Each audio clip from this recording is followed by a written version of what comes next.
Welcome back to the GaneshaDx tutorial series. This time we're going to talk about lighting. So let's go ahead and just dive right in.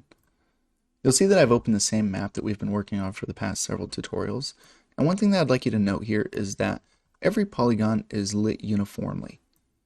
There's no shadows, there's no highlights anywhere on here. And if we look at our texture, for example this grass, and we look at our source texture, these shades of green are almost identical. And that's because there's no lighting applied to our map at all. The same would be true for these roof tiles and for this deck, for the front of the store. Everything in our scene, the colors of each pixel on each of our textured polygons is a direct representation of our texture and our palettes applied to it. That may not be what we want all the time. So let's talk about lighting. If you click on the map tab up here, we have 4 light sources. We have an ambient color and 3 directional sources. First one that we're going to look at is ambient. Right now it's set to 128, 128, 128, and this is a neutral gray that does not tint any of our polygons. This will allow our map's textures to appear exactly as they do in our image editor. As we move this around, we'll see that all of our textures are getting tinted by the color of our ambient light. This tinting is happening uniformly and evenly across the entire map, regardless of where any of these polygons are positioned or what direction these polygons are facing. Think of this as sort of a light that comes from everywhere and nowhere all at once. We're going to go ahead and set this back to our default hue so that I can show you the next light sources, which are our directional lights. If we zoom out a bit here, these are our light indicators right here. All 3 of our lights are at an elevation of -90, meaning that they point straight up. As we slide our elevation, you'll see that our light goes up to +90, which is looking straight down. If we look at it from this perspective, we'll see how at 0 it's looking sideways and at 90 it's looking straight down. We also have our azimuth. If we look at this straight down, or looking straight down, we can adjust our azimuth, and this is the direction that our light is facing. Basically, one will rotate around an axis going through our map, and the other will rotate around an axis going down through our map. With these 2 properties, we can position our light wherever we want. So we put it in the top right corner facing down a bit. One thing to note about our directional lights is that they are not spotlights. They will evenly light all of the polygons from this direction no matter how far out our polygon is. Even if our polygon is way out here and it looks like this light isn't facing it, it actually is. You can imagine that this light is almost like a sun. It's coming from this direction with an infinite space, shining down with an infinite size, and lighting everything uniformly. Let's go ahead and change the color of this directional light. So we've tinted all of these polygons red, and it may be a little bit hard to tell that this is a directional light until we start moving our azimuth around.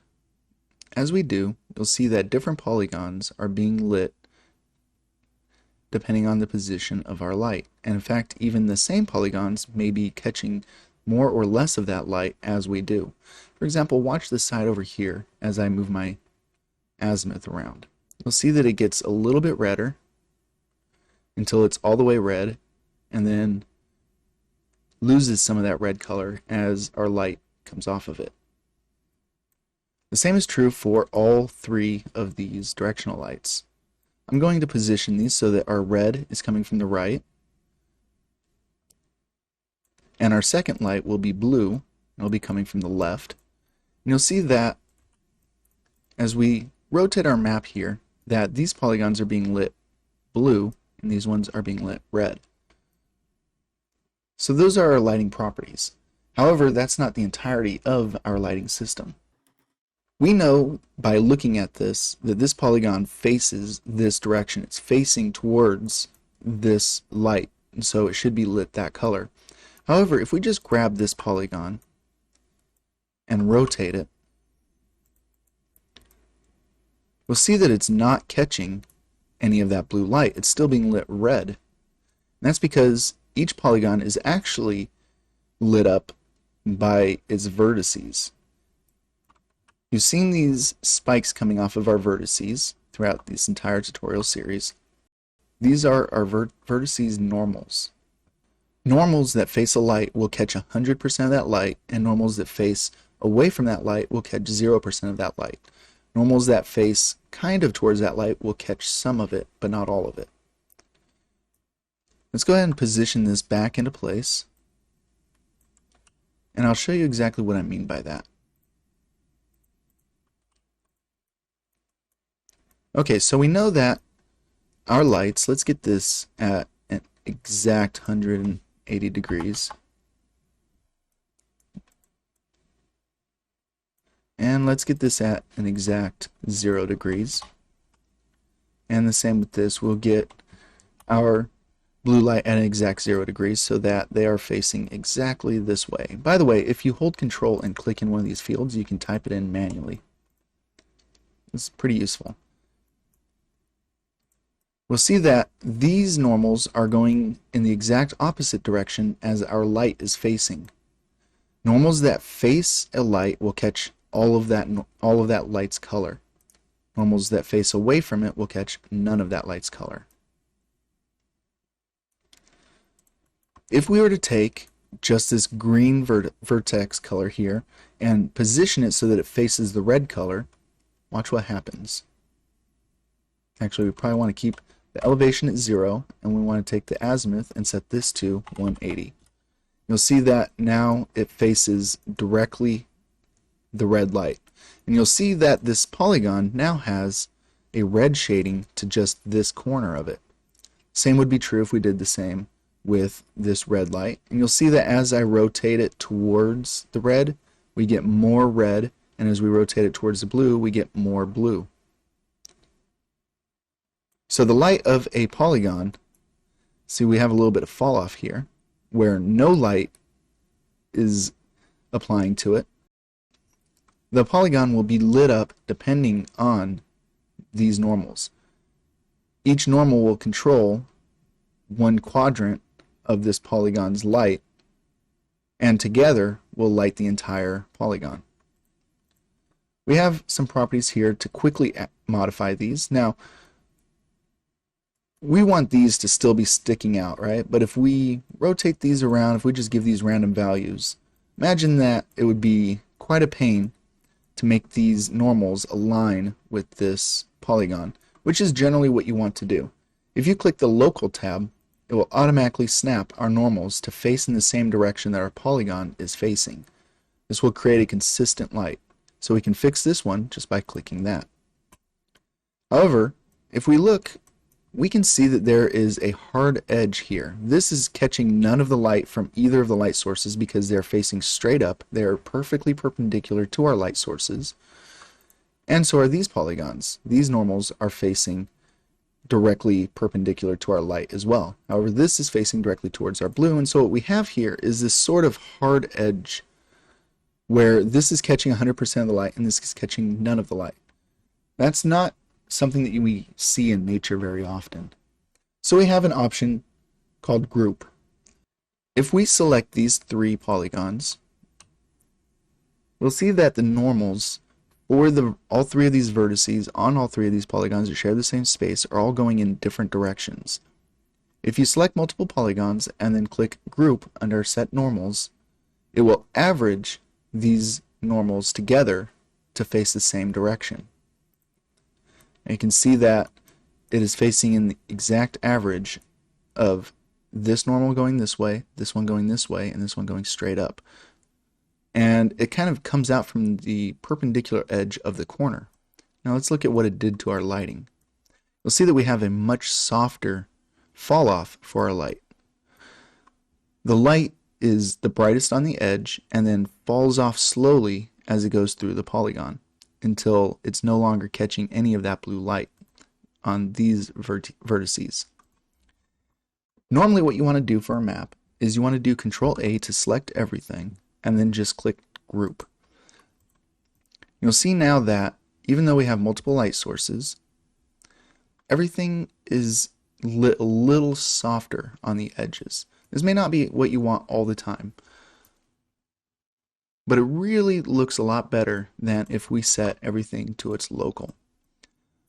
With our lighting set to local on our entire map for every polygon, we get these very hard edges, and that amplifies the polygonal look of our map. It makes our map look like it's lower poly than it actually is.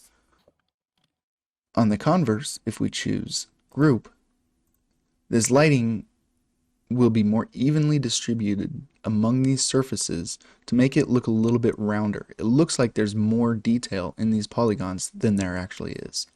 This is generally what you want. Now, you're an artist when you're making these maps, and so you may want to have more creased edges on some of your surfaces. For example, here we probably definitely want a softer edge. We don't want to see this crease in game because this is supposed to represent like actual ground mass, which is very rarely creased in real life, right? However, on the roof, we may not want that. We may want to choose all of these polygons that make up our roof and do this and set all these to local so that we get these hard creases. My artistic opinion about this is that generally you want the softer edges. This just looks a little bit more realistic. However, there are some kinds of objects that you would want a very sharp crease. Something like a crystal or a diamond, you would want to have very distinct edges from one another with very sharp edges. So I'll let you as the artist decide whether you want local normals or group normals for your polygons. There's really no wrong way to go about it. You'll see that there's a little bit of some sketchiness looking right here where this corner is highlighted more than the other ones just because it's averaging with the floor here. So you may want to do something like this where you select just the polygons that make up this deck and then group these together. And then do the same with the grass and just group all the grass together so that it catches it in its own way. The last thing that I want to show is that we can look at our map with just lighting on. If we go up here to view, there's an option here that says lighting mode. The hotkey for this is L. And when I click L, it removes all of the textures and gives everything a uniform gray look. And as it's being lit by our directional lights, you can see exactly which polygons are being lit by exactly which lights. As we move our light around, we'll see that different polygons are being lit, and we can see exactly which polygons are being lit. You can also see the combined lighting color. So these polygons here, because they're being lit by both blue and red, will have a purplish hue to them. And then we can just turn this back off by pressing the L key. And that's it for the lighting tutorial. Thank you for sticking with me on this, and we'll see you in the next one.